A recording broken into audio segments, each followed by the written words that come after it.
Əziz dostlar, dəyərli izləyicilər, biz bugün hardayıq? Ulu Nizami yurdundan, qədim Gəncədən, igidlər, qəhrəmanlar yetirən, qonaqpərvərlər diyarı olan Daşkəsən elinə bizim gənc yazarımız, dəyərli dostumuz, çox istedadlı dostumuz olan Etibar Həsənzadənin evində qonarıq.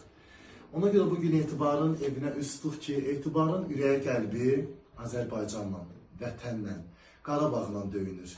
Etibarın ürəyi Polad Həşimovun varlığınla, onun adıyla döyünür. Ona görə ki, bugün 12 iyul Etibar qardaşımız bizi görüşə çağırdı ki, Polad Həşimovun 2020-ci ildə 12 iyulda şəhid olduğu gündür. Və bugün Etibarın qonağıyıq. Etibarın bugün qonaqlarının arasında Azərbaycanın qaziləri olacaq, veteranları olacaq, hərbiçiləri olacaq ki, bugün Etibarı xüsusi olaraq biz burada dinləyəcəyik. Etibar qardaşımın gördüyünüz kimi bir çox mükafatları, bir çox təltifnamələri var. Hansı ki, qardaş Türkiyədən belə Etibarın, mən deyərdim ki, 80, 100, 120 dənə mükafatı var, təltifnaməsi var, diplomları var. Bu bizim üçün böyük bir fəxirdir ki, Azərbaycanın bu cür oğulları var ki, biz onlardan fəxr etməliyik. Qarşıda gördüyünüz kimi Etibarın 2020-ci ildə aprel döyüşləri başlayan andan etibarən Mən şəhid olacam ana adlı kitabı yüz görüb.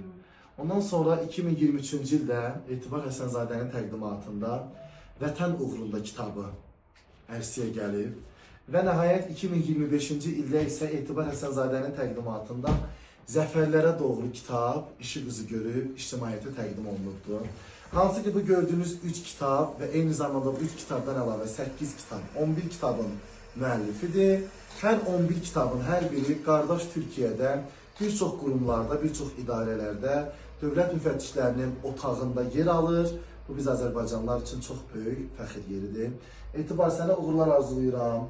Yolun hər zaman açıq olsun. Qələmin qüvvətli olsun. Ürəyin, sinən necə ki vətənlə, torpaqla döyünür.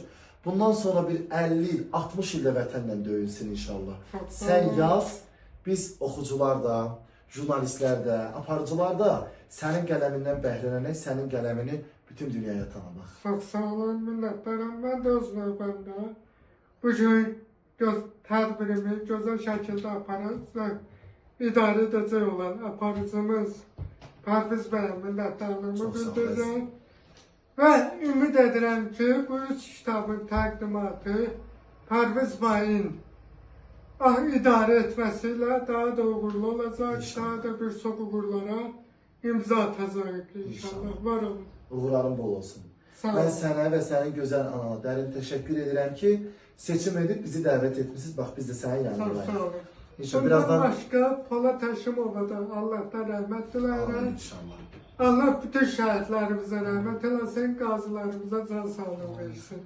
Azərbaycanımızı Hər zaman qoruyan, yanınızdayıq inşallah. Azərbaycanımızı qoruyan igid əsgərlərimizi də Tanrı qorusun deyirik.